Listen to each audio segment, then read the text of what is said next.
Hello, everyone. I'm Gilbert Cruz, and this is the Book Review Podcast. This weekend, on the cover of the book review, is Hello, Beautiful, Ann Napolitano's follow-up to her best-selling novel, Dear Edward. Hello, Beautiful, a book in part about sisterhood and basketball and marriage, has been in the air recently because it was the 100th pick of Oprah's Book Club. A few weeks ago, our editor Liz Egan wrote about Napolitano and Oprah's Book Club in a wonderful feature story. You should read that piece. You should read our review. And if you happen to read Hello, Beautiful, let us know what you think at books@nytimes.com. On this week's episode, we're going to talk about what we've been reading lately. I'm here with two of our editors, Tina Jordan. Hi, Tina. Hi, Gilbert. And Greg Cowles. Howdy, Greg. Hi, Gilbert. So, Tina, I know you're constantly reading ahead here at the book review. I know you have a pile of galleys that you're sort of going through for books that are coming out months ahead. What have you read recently that you want to recommend to our readers? So I'd like to recommend a book called The Appeal by Janice Hallett, which came out last year. It's a mystery, and it was recommended to me by Sarah Lyle, our thrillers columnist, and she's been pushing this book on me, and I keep finding other things to read. And finally, her patience was out, and she just said, you have to read this next. So here we are. It is an epistolary novel, and I'm a sucker for epistolary novels, which are the ones traditionally told through the use of letters and diaries. And I've loved epistolary novels ever since I was in college when I read The Expedition of Humphrey Clinker by Tobias Smollett, although in retrospect it's perhaps not quite as funny as I think it was because I just looked up a passage I wanted to read aloud and we all agreed that I could not. First, good call. You're not gonna read it. It's a little gross. So you first read a book in college by a guy named Smollett. You're now reading a book by someone named Hallett. Tell us about The Appeal. So this epistolary novel, The Appeal, is a mystery told primarily through emails, texts, police reports, and newspaper clippings. It's a story that's set in a small English town where a member of a popular local amateur drama troupe has been murdered. And somehow her death is wrapped up in the family of the longtime director of the drama group. He's reached out to tell everyone that his 3-year-old granddaughter, Poppy, has a rare form of brain cancer. And in order to get experimental American treatment, the family needs to raise over $300,000. It's the challenge that the drama community loves, and they rise to it.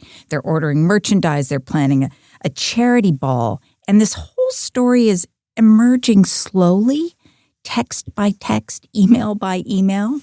There are about 15 people involved in these emails and texts, and it becomes clear to the reader really soon that there's a lot going on, like behind the words of these texts and emails. You see gossip and jealousy and grudges and secrets, even an obsession that emerge.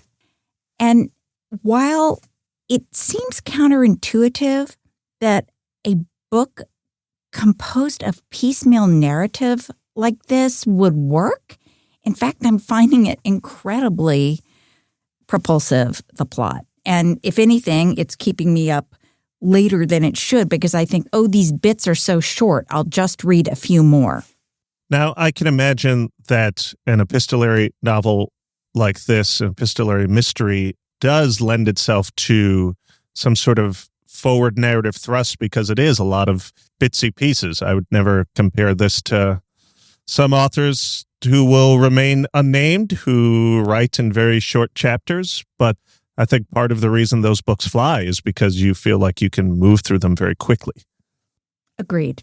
And here, too, you're aware of the fact that you're being presented with information, even if you're not picking up on it right away. So that's part of the appeal as well. So this book was on Sarah Lyle's Best Thrillers of 2022 list. Yes. You read a lot of thrillers. Would this have been on your list? I think maybe so, actually. It's incredibly smart. I'm about 2/3 of the way through, and I can usually solve these 100 pages before the end. I truly have no idea what's happening. I'm constantly having to revise my opinion of characters and events as I hear about things from different points of view. It's, in a way, one of the most fascinating mysteries I've ever read because I've never read a mystery put together like this. Do you wish you were reading this novel right now instead of talking to me about it? Yes, Gilbert, I do. Okay. That's the sign that it's working. So epistolary novels, they're not restricted to mysteries or whodunits. Tell me a little bit about why you like them, some of your favorites. I think possibly my all-time favorite is Dodie Smith's I Capture the Castle, which is a coming-of-age novel. I think it turned 75 this year, and it's told through diary entries. More recently, you have everything from The Color Purple to Bridget Jones's Diary to Andy Weir's The Martian, which, for those of you who haven't read it, it's told entirely through the logs of an astronaut who's stranded. Ocean Vuong's On Earth We're Briefly Gorgeous is told through letters.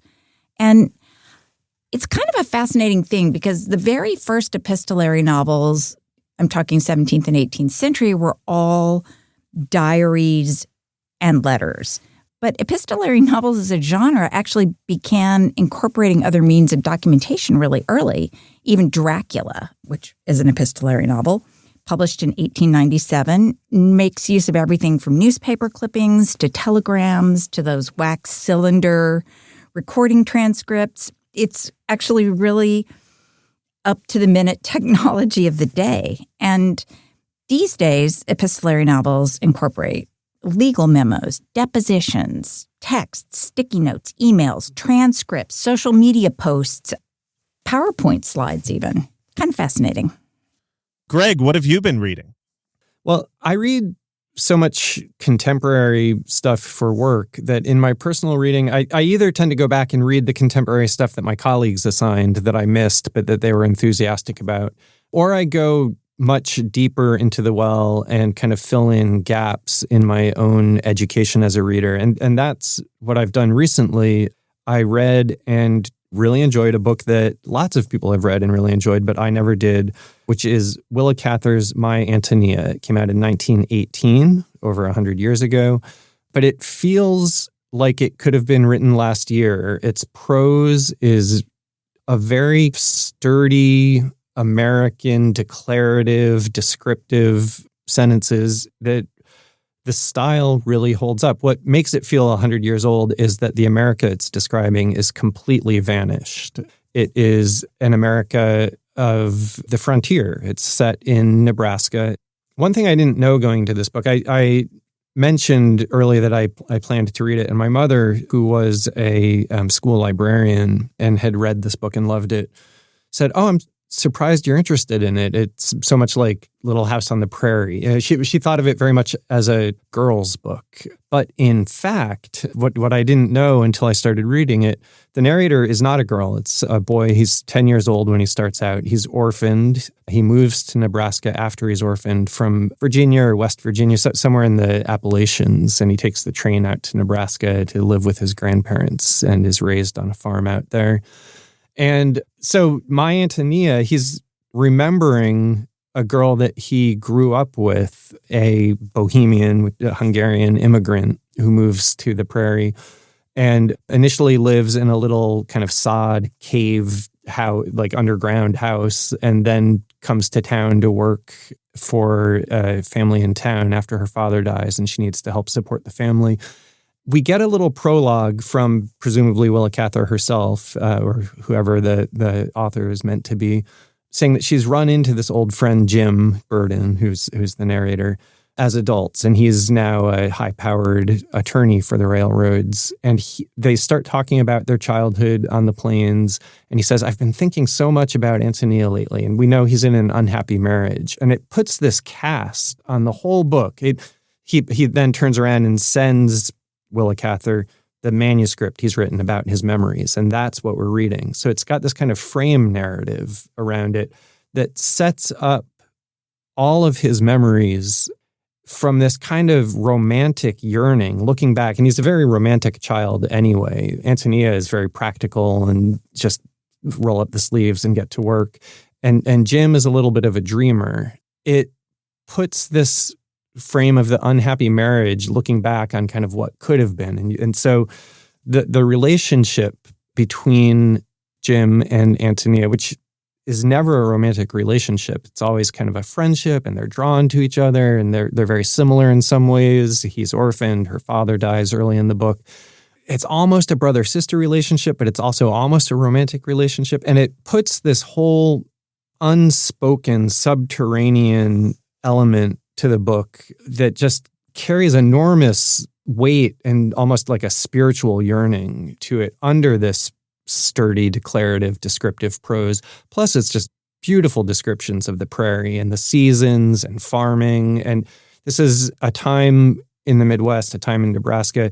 There weren't real borders between the farms. It was just the wheat kind of blowing in the wind. It gives you a real sense of a vanished America. And it, one boy's growing up. So not just a girl's book.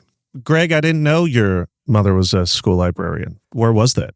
She was a middle school librarian in the Westchester suburbs of New York. She did not start doing that until I was already in high school. She volunteered a lot in our local small town library when I was growing up. I spent an enormous amount of time in that library because she was on the board and she worked there as a volunteer. When I was in high school and it was clear after I went off to college and my younger brother went off to college that she would have time on her hands, she said, well, I've always really valued this library work that I do. And she went off to graduate school and got her Master's of Library Science and got a job as the head librarian at not the middle school that I went to, but one in a nearby town. That's so awesome. What a great story. But of course, she was, I imagine, a super bookish person when you were younger. And yeah, I grew up in a house with a lot of books, and both of my parents always supported my time reading late into the night. Well, you have ended up at the right place, I think. I hope. Tina and Greg, thank you for some updates on what you've been reading. We're going to take a break, but after that, Tina and Greg are going to be back, and Greg is going to answer a lot of questions about poetry. Are you ready, Greg? I'm ready. Okay, we'll be right back.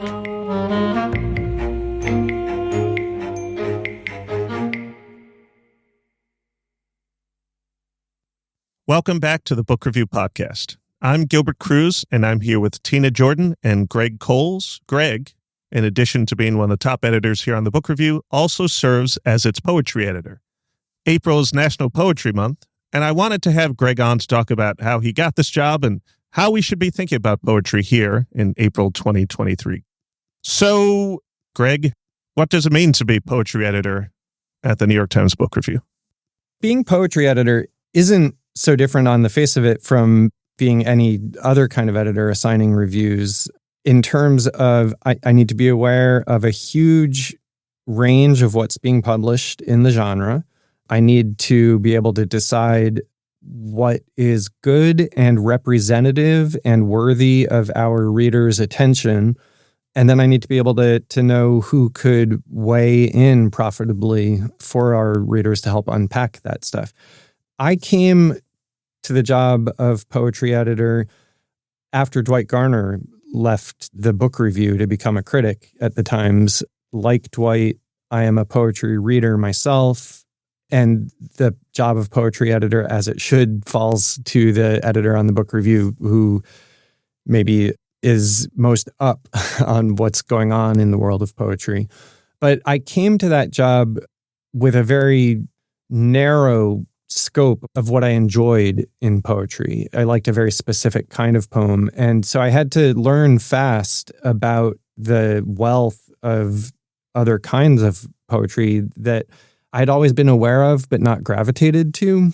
But part of the job of the book review is to survey the field. And so I did a quick dive and I turned to critics who knew more than I did to educate me, and really came to appreciate the conversations that were going on in poetry about language and format and the constant tension between formalism and more experimental modes of writing. And all of it only furthered my existing interest in reading poetry. All right, let's take it way back. How did you first become a poetry reader and a poetry enthusiast? I mean, I think that some element of that has to be innate, right? I have been a reader. I've always loved good sentences and surprising language. And among literature, nobody does that more consistently and more intentionally than poets. The attention to language is the reason of being for poetry. All writing, of course, language is the medium, but a novel has room and even is required to have some slack language in it to move things along. If every sentence was perfectly chiseled and honed and used surprising metaphors, you wouldn't have the patience to stick with it. But poetry, because it's so distilled, really requires that. Any slack writing stands out and will ruin a poem. And so it is all about paying attention to the language. Before subject matter, before kind of the ideas of it, it is, how is this language working? And one of the things that I really love about the poetry that I am drawn to is the way that it gets at language's ambiguity and ambivalence and mutability, that the same word can have multiple resonances, and good poets will use that to their advantage in a poem so that a line can have several readings, and where you break a line can kind of change the way that you read the poem. So it's innate, to answer that part of the question. But then where it took specific form, I mentioned that my mother was a librarian, and that before she went to library school to become a librarian, she spent a lot of time in the local town library, which meant that I grew up in the local town library. And one day when I was 13 years old, I've told this story before, I stumbled across a book on the shelves there by a poet named Robert Hass. He's very famous, but he was not very famous at the time. His first book, which won the Yale Younger Poets Prize, it's called Field Guide, was on the shelf there. And I plucked it off and started reading it, and I was really captivated. It has some of the same attributes that draw me to Willa Cather. It is plain-spoken, beautiful, descriptive, as the title Field Guide would lead you to expect. It is a book that is very immersed in Northern California. It opens with a poem called On the Coast Near Sausalito. There are poems set in Los Altos and Graveyard at Bolinas. It is also a book that, besides being closely attuned to language and to nature, is filled with philosophical meditations and musings in a way that maybe escaped me somewhat at 13, but also spoke to me and led me in a direction as a poetry reader. It kind of opened my eyes and made me start reading. My parents always subscribed to The New Yorker, and I would flip through to look at the cartoons, and I started to realize, oh, they also have poetry in here. And I would read the poems. And Robert Hass was a frequent poet in those pages, and so were other similar poets who would muse philosophically. They would kind of build to epiphanies. And so I started to become familiar with some of these other poets in that same vein in a way that maybe seeded the field for me in a way that it could really take hold when I was introduced to poetry in school. And then when I was in high school, I had a great English teacher, Mr. Einan, who had the class read a poem by Philip Levine called Animals Are Passing From Our Lives. Well-known poem. I don't know if you're familiar with it. It is about a pig going to slaughter, and it's narrated from the pig's perspective. And he is trotting along on his little trotters like ivory, and his buttocks move like a well-oiled machine. And it's all about how he knows he's going to slaughter, and the boy leading him to slaughter expects him to either turn and fight or to squeal like a scared housewife, he says in this retrograde line. And the last line of the poem is, "No, not this pig." So it's this poem about facing your death with dignity, facing your mortality with dignity. It's also about a pig, and it's a wonderfully physical pig. The poem curses at one point, which is kind of thrilling when you're a high school student, and you think, wow, poetry can do this. It can swear. It can be about a pig. And then I got more into Philip Levine after that. And so when I was in college, I started reading Poetry Magazine. I'm still a subscriber to Poetry Magazine. And so it just kind of built up from there. Tina, I remember when I was in high school reading large Norton anthology of American poetry type books and dipping in and out and never really having a jumping off point into poetry writ large. Before I asked Greg to give us some ideas for gateway poetry, I was wondering if you could regale us with some of your earliest memories of reading poetry. Boy, I did not have the same experience you did, Greg. I had the same high school English teacher for all 3 years, and she was not a poetry person, can we just say? I've actually learned a lot about poetry, more than I ever learned in high school and college since I've come to the book review. And I've been reading what Greg assigns. And I have to say the thing that probably has struck me the most is how I now understand what a powerful tool poetry can be in the moment that something is going on in the culture at large. Novelists respond to what's happening in the culture too, but you're going to read about it a year later, 2 years later, 3 years later, if you're lucky. And you weren't here at the book review at the time, Gilbert, but after the murder of George Floyd, we were sitting around a table at the book review thinking, how can we respond to this moment? It's going to be very hard for us to do.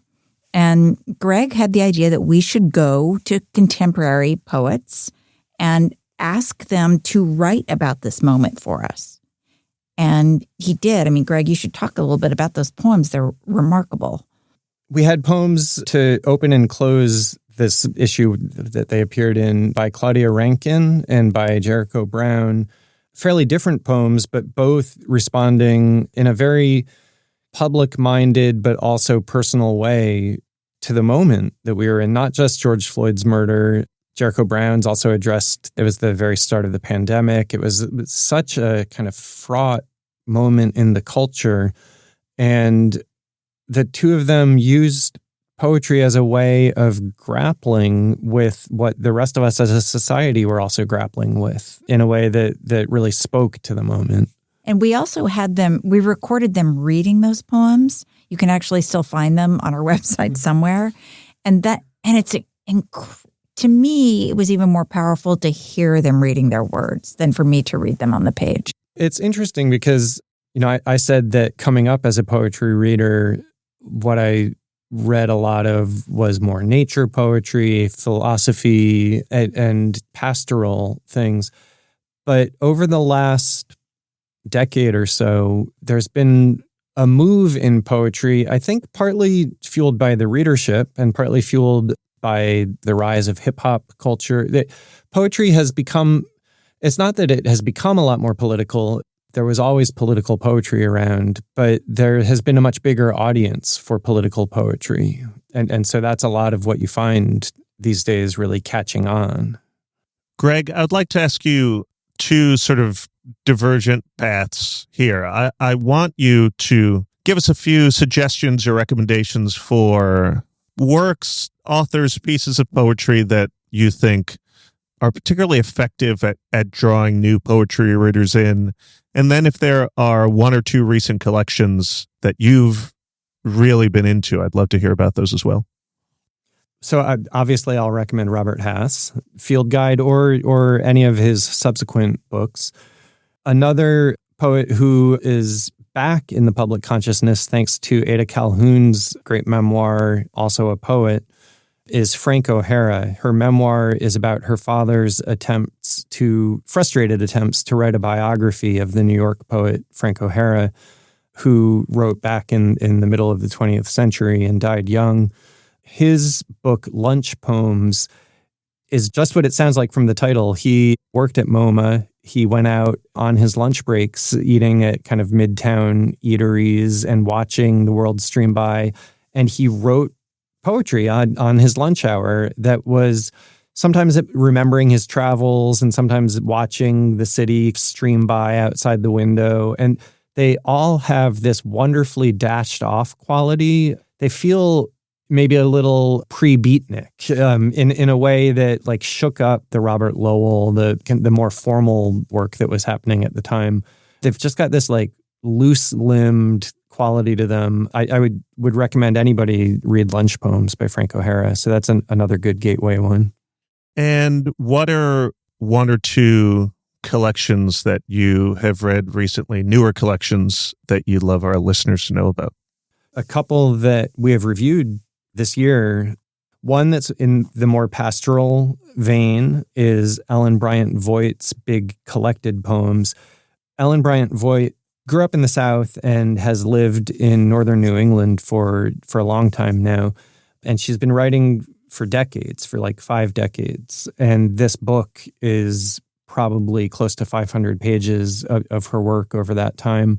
And she is very much in the Mary Oliver, Robert Frost vein of watching the world. She writes very physically, very wonderfully, what people kind of traditionally think of as poetry. You know, here is the natural world outside. And then in the political vein, but also wonderfully observational and philosophical and thoughtful, a poet named Monica Youn, Youn, has a new book called From, as in, well, sure, but where are you from?